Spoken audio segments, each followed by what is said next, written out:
It's not on. Thank you.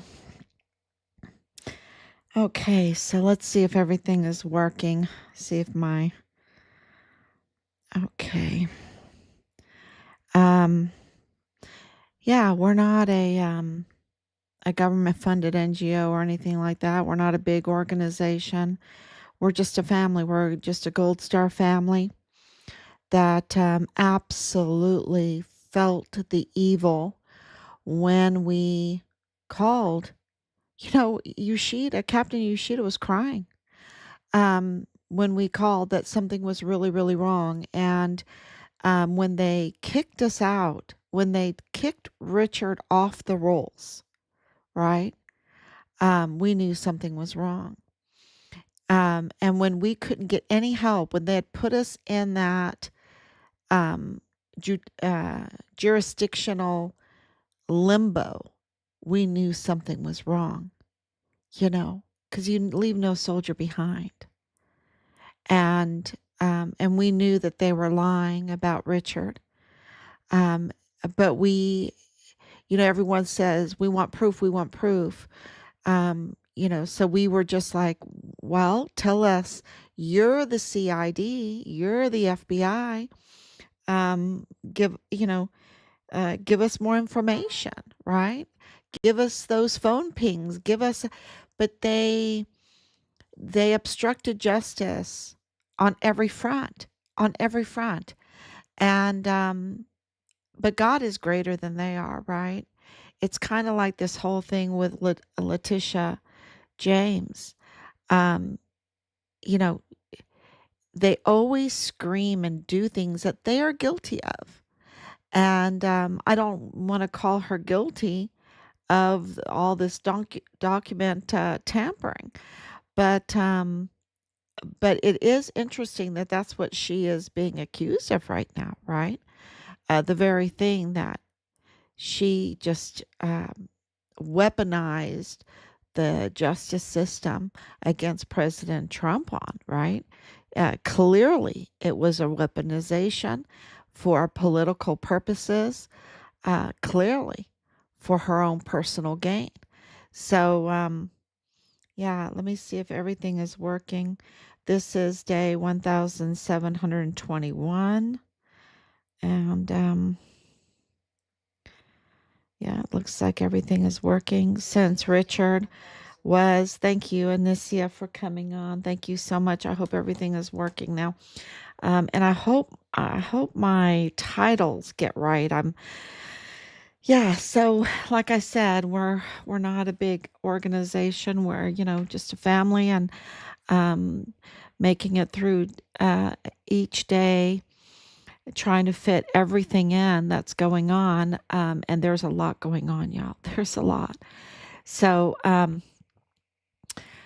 so what do I want to talk about? Sean Bernabe, that Lieutenant General Sean Bernabe, that's going viral again because he's active duty. And I want to make it very, very clear that from the beginning, we didn't have the robust mountain of hard evidence like we do now. That was almost 5 years ago. We didn't know what was going on, but we have worked day in and day out very, very hard. And I'm not putting a feather in my hat or anything. I'm just telling the truth. And if you've kept up with us, you would absolutely agree. Day in and day out, we have been working very hard behind the scenes, everything, um, getting that mountain of robust, hard evidence so that we can let uh, the world know, because this is an international crime, the world know what happened to our son and why. And so we can really tell you that Lieutenant General Sean Bernabe needs to be indicted for treason. And, it was really sweet timing that we put together. Well, his picture is on Wikipedia, and then you can just put treason across it. and post it up, right? And we did that. And then I saw news today that in the defense, they just walked out two members of Hegseth's team for treason.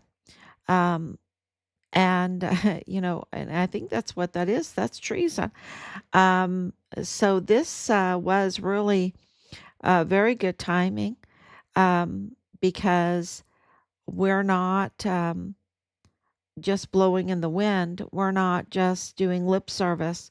We are absolutely, absolutely working very, very hard to get real accountability. And with Lieutenant General Sean Bernabe, it would be very, very easy. So I think that that's going to happen. Very easy. It's kind of like with Leilani Hart, um, and we're going to be posting on that too because that's very easy. And she should have already been arrested. Uh, and so should Lieutenant General Sean Bernabe, because there's so many reasons. We have the hard evidence of the cover up, um, of Nadal Baim, of the here he is trying to sell ammunition to the El Paso Police Department, but he is the father-in-law of Lieutenant Colonel Bugado in the G3 of the 32nd ADCOM right there on Fort Bliss. But Nadal Baim is not just that. He walks into a Dollar General and, uh, declares the search for Richard over. You can take down the flyers. That's a declaration. He's also, you know, um, saying that he's an FBI agent, and using that power to say to the cashier, who super brave. She's a top of our list, let me tell you. She's a top of our list. Um, wow. And we know who she is. She's a top of our list. And she was told, really ordered by him, to keep this a secret. When you wave around an FBI, um, even if you're an imposter, or maybe you are an informant or something like that, but when you wave around this title, right, that you are FBI, that gives you um, a position. That gives you, just people go, oh, okay, and they don't want to mess with you, right? That gives you power. It really gives you power. And that's what he did with her. But she knew something was up, and she gave us a call. And that's why we did receive the CCTV footage of Nadal Baim that corroborated everything she said. And not only that, she was willing to be on video. And we caught her on audio video, um, with less than an hour later after it happened. Less than an hour after it happened, with others that that corroborated everything that he said, that Richard's remains were found in Mexico, that he was dead, the search was over, and that was a secret. Um, Wowzer, right? The brazenness of that. So if you're brazen like that, then who are your connections, right? Besides Lieutenant Colonel Bradford Bugado, who are your connections? Because Lieutenant General Sean Bernabe could not ignore Nadal Baim like he did, and try to whitewash that and lie to us to our face about that, unless he had a dirty agent willing to help him. So when you think of Lieutenant General Sean Bernabe, you need to think him married, like he's married to FBI Special Agent Jesus Nieto Jr. Okay? Those two, and I probably should make a meme of those two being married because they are absolutely joined, maybe conjoined twins, maybe conjoined twins. Those two are absolutely, and I would say really with Veronica Escobar, maybe they're triplets, maybe they're triplets, conjoined triplets, because Sean Bernabe could not ignore um, our video and our, or dismiss it. Dismiss is a better word. He could not dismiss it and cover it up without Dirty Agent Nieto and um, well, they're all cartel tied. Cartel tied, cartel operative, aiding and abetting the cartels. The aider and abetter, Veronica Escobar, right? The aider and abetter, Veronica Escobar. And she is. She's aiding and abetting a T organization. Absolutely. She's very criminal. And it is um, no coincidence that she was meeting with Lieutenant General Sean Bernabe to cover up Richard's case, okay? Because she denied us a congressional hearing, which is just absolutely, when you hear all of our evidence, you'll be like, what?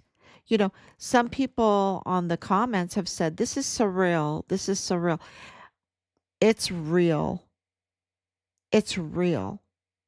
And it's a huge wake up call for us as the family. It's been a huge wake up call because it is real. It's not a dream. It's not suppose. It's not apparently. It's not looks like. It is real. It is absolutely real. And Lieutenant General Sean Bernabe could not do his treasonous deeds, and they were absolutely treasonous, without the treasonous um, dirty FBI agent Nieto, and with aider and abetter Veronica Escobar. Okay, so they absolutely worked together to not go anywhere with this very, very important lead, this very, very important fact that goes very deep, and it ties so much together. Um, eh, Nadal Baim ties a lot of things together. Okay, he ties a lot of things together. Um, so they worked very, very hard to keep that quiet. And I really should post up the whole video again, right? It's everywhere, but please post it. Please post it if you have it, or share it. It's so important. Um, but also that Sean Bernabe had the absolute obligation with Veronica Escobar, with Nieto, to do I want to call it an investigation? I don't know. When Judge Roger Rodriguez sent him the whistleblower, yeah, it's an investigation. The whistleblower complaint by Leilani Hart. And don't forget, that identified her as a suspect in the murder of our son, okay? Um, with her family member who she was having um, uh, sex cult activity with. That's the only way I can say it because everything else doesn't sound right. And um, when you read all the information, you're just like, oh my gosh, these are sex cult people. Sex cult people. So she's having a sex cult relationship with her cousin, I guess, or family member. Family member would be the right way to say it. Um, a CID agent, Tavita Nusa. Um, so witness corroborated. And also, who told us? James Hart. James Hart told me on the phone. I have it on record. Um, so that they are a family member, and he absolutely said, yeah, they are absolutely having a relationship, or activity, sexual activity with one another. So yeah, and of course others, but James Hart absolutely corroborated that to me. Um, and uh, that report, that whistleblower report by a judicial officer, by Judge Roger Rodriguez, that landed right there, addressed to Major General at the time, Sean Bernabe. Now he's a Lieutenant General. I don't know why they gave him. It makes you wonder who's on that Senate Arms Committee, right? Who's on that Senate Arms Committee that gave him a star? Yeah, I think that was a quid pro quo. I think it was a quid pro quo. It looks like it to me. It does. Um, and so, you know, landed on that desk, addressed to him the whistleblower complaint, after he had um, the Nadal Baim information, and also the Danae Katzen information. The cartel tied and also tied to Richard's unit, 14380A. Her husband, 14380A. Jonathan Ambrose was 14380A. Okay. Um, and you know, connected to Rosa Maria Valdez Garcia, of the Walmart case, family member. Also, family member to Belen Rocha, who admitted, um, in writing, right, uh, to me, to me, um, said, yes, Richard called CPS multiple times on me, on Belen Rocha. Okay. So clearly, Richard was a whistleblower. Clearly, they've tampered with CPS. Um, CPS has obstructed justice.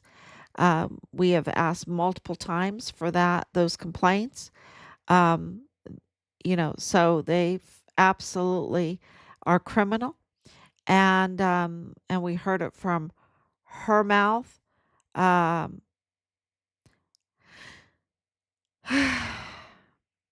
yeah, and then of course others. But so you have Danae Katzen, so connected and in the possession of Richard's credit cards.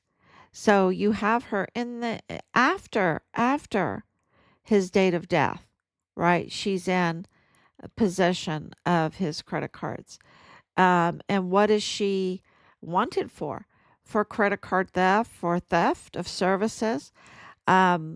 She's on the fugitive, most wanted. The most wanted. She's a fugitive. She's on the most wanted El Paso Police Department or most wanted list. So, that absolutely, she went on record. Danae Katzen went on record. Belen Rocha went on record. Leilani Hart went on affidavit style record because her confession was notarized.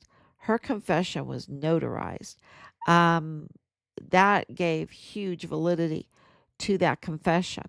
And then, of course, we have Judge Roger Rodriguez's whistleblower complaint that ties it all together, and identifies Leilani Hart and CID Tavita Nusa as suspect, and Dallas Hart as suspects in our son's murder. Now, Dallas Hart is the prime suspect.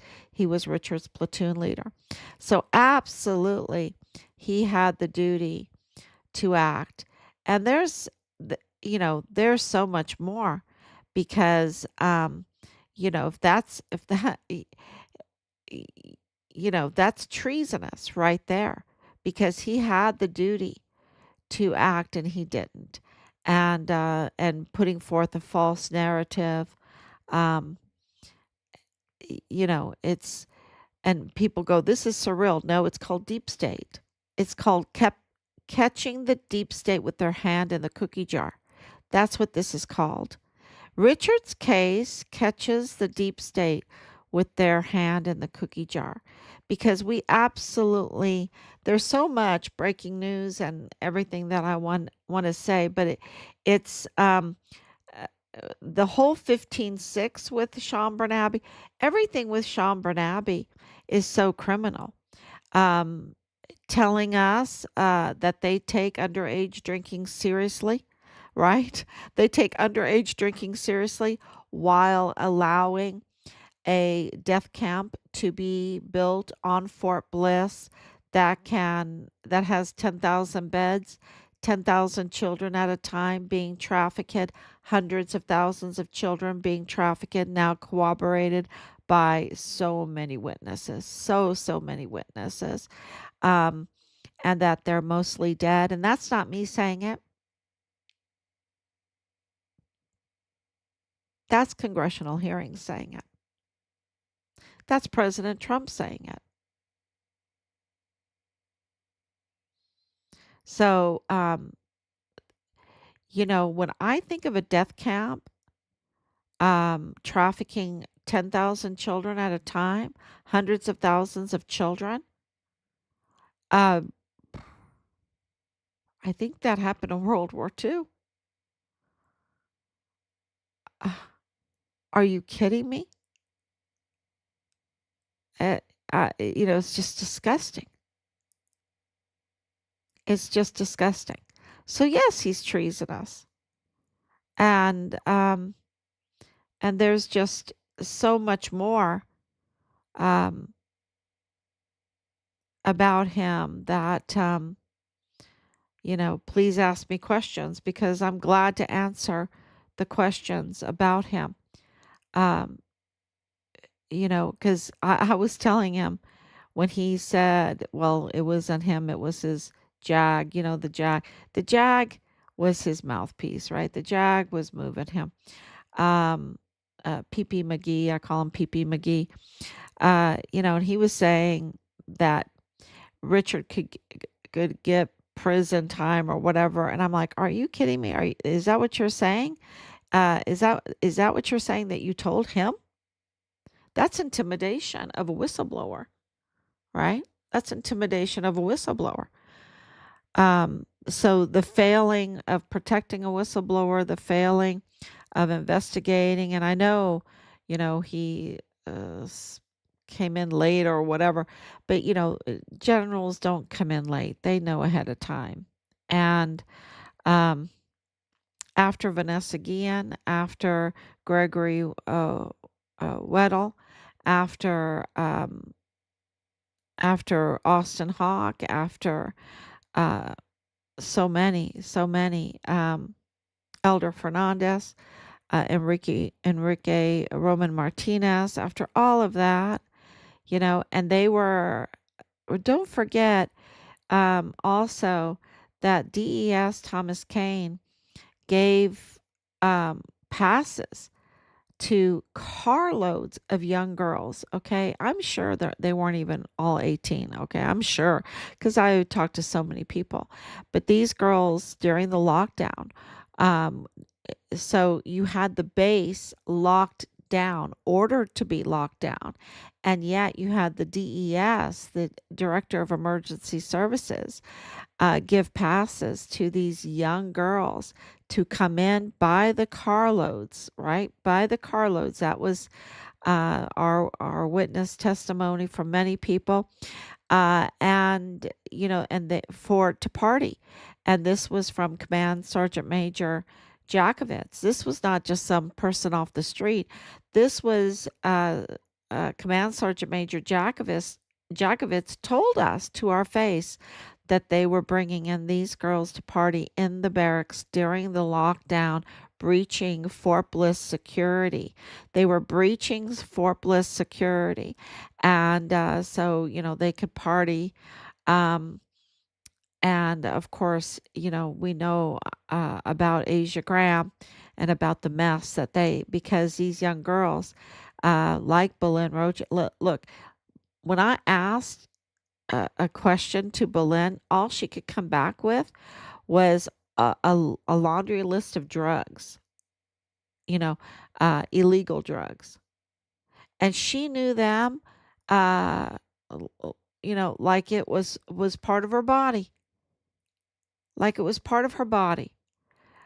So I thought when she was talking to me, I thought to myself, "Oh my gosh, she's what do you call it, a mule or whatever?"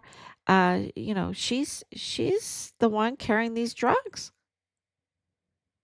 because I didn't even know what she was talking about.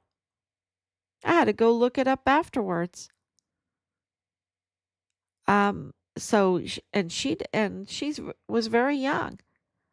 So they were bringing so um October 2020 she turned 18 years old. So they were bringing very young girls onto that barracks with substances. And all of this was known. The whistleblower report, Richard's whistleblower report, the Nadal Bayim, the Danae with the credit cards, with the connections, with the cartel, all the cartel connections with 3905 Bliss Avenue. All of this, Lieutenant General Sean Bernabe knew. And he sided with the cartel. He aided and abetted. He absolutely covered up. And those behind the cartel, because remember, there's people behind the cartel. And through all of the comments that we've been getting, some of those comments are say exactly that. Um, the cartel have others behind them, and it's $1 billion business. And we know who that is, the Mayella Crucius crime group, right? The Mayella Crucius crime group, which brings to another. You're telling me that Lieutenant General Sean Bernabe did not know about the Mayella Crucius crime group? He didn't know about the Walmart mass shooting? He didn't have inside knowledge to the Mayella Crucius crime group? That, here he had the dirty agent, the dirty FBI agent, Jesus Nieto, working with him to cover this up. See, uh, they were connected at the hips because he could not do what he did on Fort Bliss and to us and to the whistleblowers and allow these criminals to go unchecked without a dirty FBI agent. And that was Nieto. That was Eddie Nieto with, of course, his wife, Cynthia Hernandez, that works on Fort Bliss in intelligence. The intelligence community. EPIC, El Paso intelligence community. Um, so we've been saying that for a long, long time. And so absolutely Sean Bernabe knew about the Mayella Crucius crime group because it was reported in July of 2020. Okay, July 29th, 2020. It was reported. Right? Yeah. July 29th, 2020. When we read that, because we were looking up information about the Santa Teresa International Jetport, which is a big part of this, because if you're transporting hundreds of thousands of children, 10,000 children at a time on Fort Bliss trafficking, um, you're using not only trucks and and um, the containers, right? The tactical storage, moving storage units, and but you're also using planes. And it's been confirmed that those children were being flown all over, and that they're mostly dead. That's not me saying it. Those are other reports out there. Go and look. And 10,000 children at a time, that you just have to speak into your phone, get AI to come back, and it'll say, oh yeah, it could do 10,000. And it'll say, oh well, maybe it had 3,800. Don't believe it. Don't believe, it's like trying to believe Wikipedia. It gives you partial truth. That camp was huge. 10,000 at a time. It was a death camp. And they use those tactical move storage units. Um, I'm supposing. I'm wondering because they had to use trucks and vans and all of that, but they also used planes.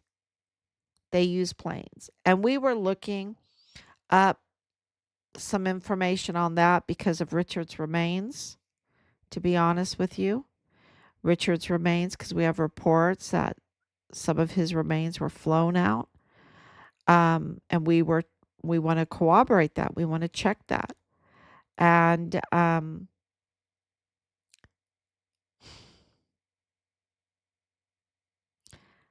and of course the all the contraband, um, because of El Mayo. Um, there's just a lot of connections there because of Ray Velarde being connected to Richard, and it's just it's hard for people to comprehend and get their head around what we have been investigating because of the cartel connections and those behind the cartel and those that are covering for the cartel, like Lieutenant General Sean Bernabe, and how they've destroyed the criminal justice system, and and how the Mayella Crucius crime group just has such a grip on El Paso. And it's clear, you're once you've gone over this for a while, you understand, okay, this is $1 billion operation. Of course, they're not going to uh, not protect it. They're not going to not grow and develop and have people in place in the criminal judicial system on their side, including a judge that is um, the chief medical examiner, right? So you've got an illegal chief medical examiner, you've got a corrupt criminal justice system. Well, it's an operative. It's an operative. It's not even operating. And you can look right at the Mayella Crucius crime group as the fault of it. And you're telling me that a 3-star general doesn't know what's going on with all of his intelligence and him having a dirty FBI guy right on his hip? Um, yeah, no, he knew. And it was all a cover up. And I can tell you, I was in the meetings with him that, he had gone to charm school a little bit and was trying to hypnotize us and charm us and that. And, um, the next time I see him, we have now a mountain of robust, hard evidence. And that, just put some handcuffs on him, right? And let's try him, because he's he's up to no good. Absolutely up to no good. And so let's talk about the Mayella Crucius crime group. So we know that Michael F. Mayella is the federal courthouse manager, a total access to all these cases, including Patrick Crucius's, who's his family member, because Patrick Crucius's brother is married to his daughter, Alexis Mayella, who's into medicine like the mother. Um, and then his son, Michael Gianni Mayella, was working for the Walmart cybersecurity, and he's a trained hacker.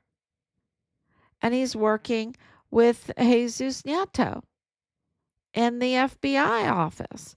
And he's working with DA Jaime Esparza, Mr. Conflict of Interest. My sister was in the Walmart mass shooting, and, I don't recuse myself because Joe Spencer got the open checkbook. Yee-hoo! He's got the open checkbook, so hand it over. Hand it over. I'm not going to recuse myself. That Jaime Esparza that goes and walks, tampers, really, he pollutes the crime scene. Um, and we have more, um, because he reported on it. He reported on it just like Joe Spencer did. Um, that he was walking amongst the bodies, and the phones were ringing. Their phones were ringing, trying to and their phones were ringing, y'all. And and he didn't even answer the phones for the family members. He didn't even answer the phones. He already had contaminated the crime scene. But he's just so inhumane. He didn't even answer the phones, to say, look, uh, you know, I can't tell you anything, but you need to contact so and so. No, the phones kept ringing off the hook. Um, uh, at the crime scene, because these victims were no longer able to answer their phone, of course. They were no longer with us. And it's just so inhumane. Um, he stayed on the case. He stayed on the case um, for almost 2 years. And it's so criminal. So, Joe Spencer, uh, yeah, they're all connected with the Mayella Crucius crime family, because Michael Mayella was working with Jaime Esparza. Michael Mayella was working with Nieto. Michael Mayella was working with Priscilla Mata.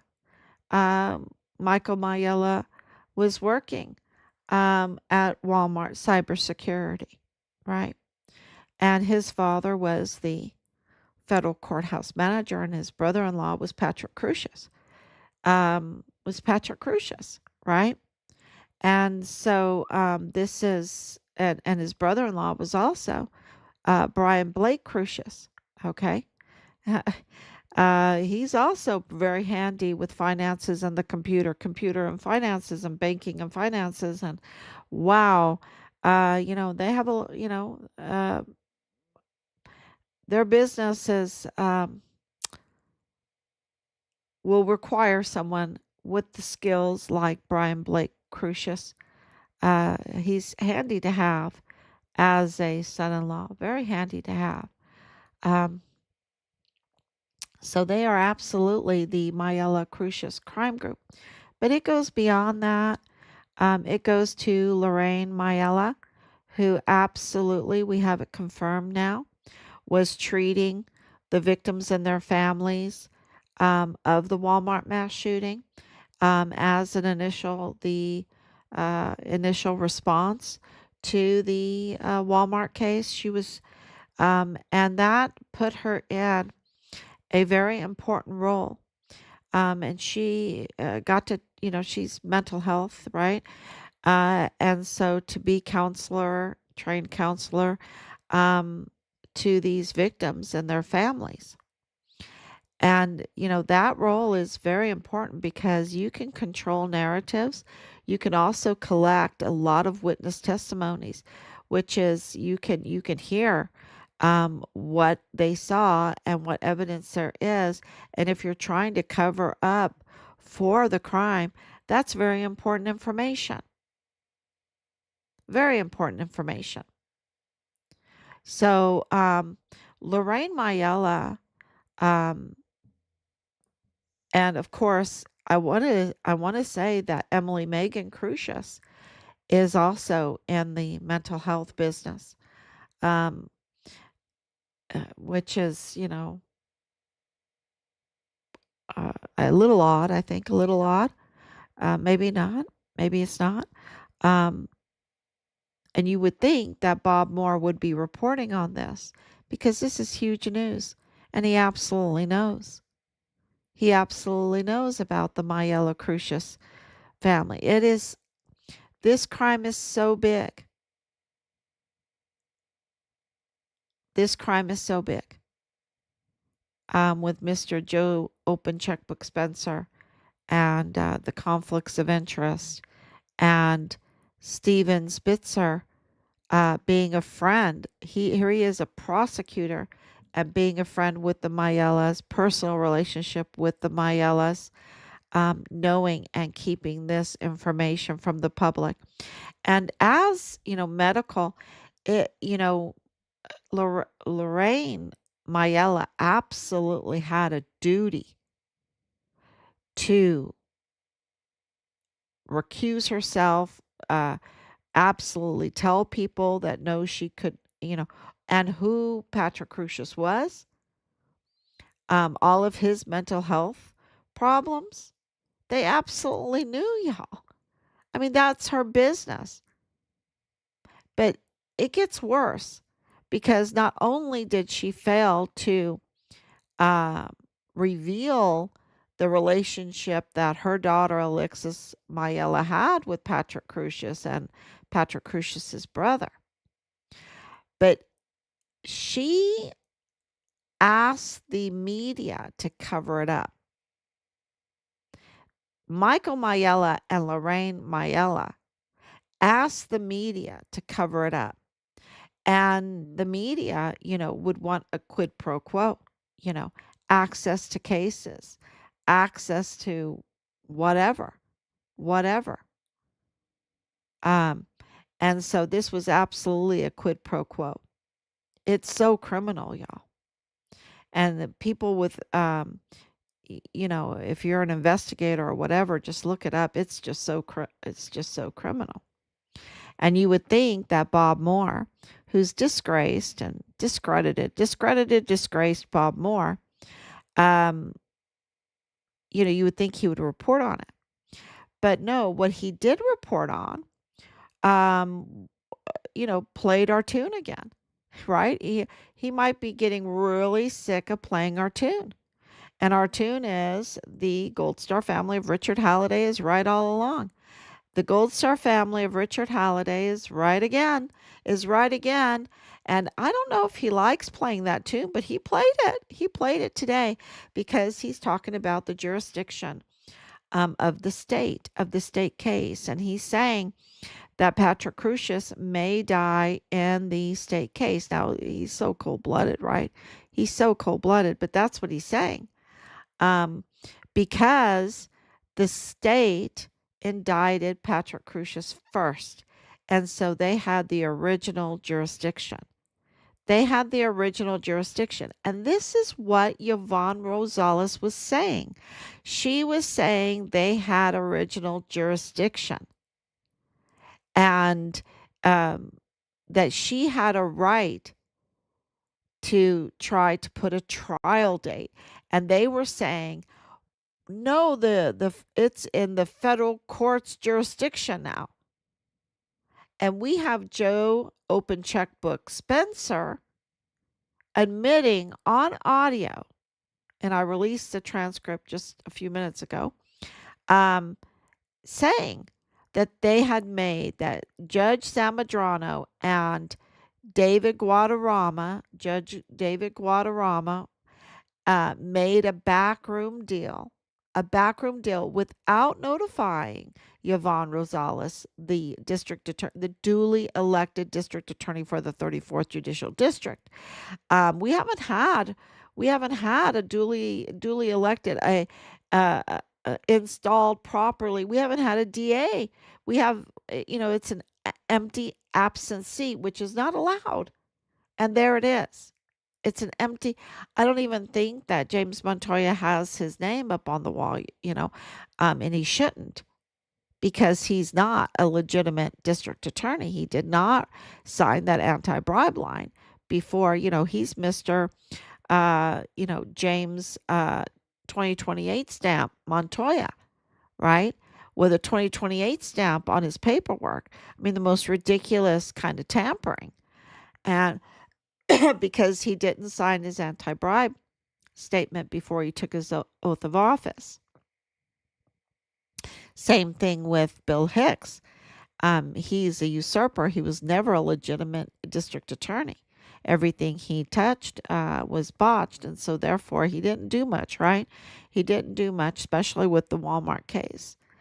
But Yvonne Rosales wanted to bring it to trial, and she had original jurisdiction, and she had the right to do that. And they just went absolutely bonkers on her, didn't they? They did such a bad job, um, lying about the situation. And now, really, I think that Bob Moore with El Paso Matters, and it's a 501c3, so they're really in trouble, because they absolutely worked very, very hard to remove and replace Yvonne Rosales. That's obstruction. It's just horrible what they did. And now he's admitting that he obstructed justice. He's admitting that he was wrong, and that the Halliday family, we were right all along. We had this audio recording, and we've filed that. We've absolutely filed that, to say that, the state case has the original jurisdiction.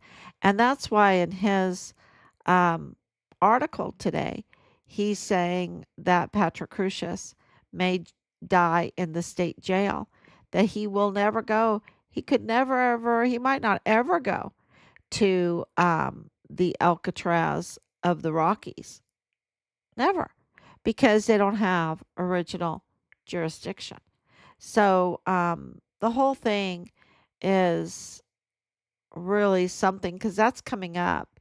Um, I believe it's April 21st, that they will have the sentencing. I guess it's a plea deal for Patrick Crucius. Um, and where's the media? Because, we've got all this information that the Mayellas, you cannot cover up the fact that the Mayella's daughter is married to Patrick Crucius's brother, and that Michael Gianni Mayella was working in the Walmart the Walmart cybersecurity, the DA's office, and the FBI's office. You cannot hide that, right? And you cannot hide that Lorraine Mayella was treating um, the mental health, interviewing everything, listening to what they had to say, collecting that data, as the family member of Patrick Crucius, the alleged shooter, right? You know, you just can't make this stuff up, that that's what they were doing. and absolutely connected to all the other nonsense that's going on. So that's, I hope that I got everything. It's a crazy day, lots of information, lots to file, lots to document. You know, you have to identify the crime and document the crime, um, and then you have to file it. So lots going on. And I just want to thank everyone for sharing those posts because that is like, that's the goal that everybody wants in this business, right? Um, uh, y- you know, when they want accountability, that's what gives it. That's what it is, the government of the people, by the people, for the people in this country, right? Um, we are so powerful and we don't even know how powerful we are. And it is because people will share information. They don't want that information to be shared. Look at how many articles have you read about the illegitimate imposter judges that are ruining, absolutely ruining the beautiful El Paso criminal law magistrate court. You know, you've got this beautiful court, and yet um, it's totally illegitimate because those judges are not elected. They're not elected. So, you know, where is all of that? Where is the reports on Mario Raskin Ortiz? I mean, that's almost a $500,000 a year. Probably a 500,000 because he charges to testify in different cases. So, yeah, it's huge. So of course, in Richard's case, right? In Richard's case, but it's getting there, and I think everyone can see it. But it's only to see when you share, when you comment. And I just want to say thank you so much for all the shares and all the comments. Um, that will get us justice, and that will get El Paso also justice. You know, this is about Richard, but this is about El Paso. Has been so disenfranchised by this criminal group, the Mayello Crucius criminal group. So, which includes Veronica Escobar. Okay, I just want to make sure you know it does include Veronica Escobar. And I just want to thank everyone so much for the shares. God bless you, and I will be back tomorrow.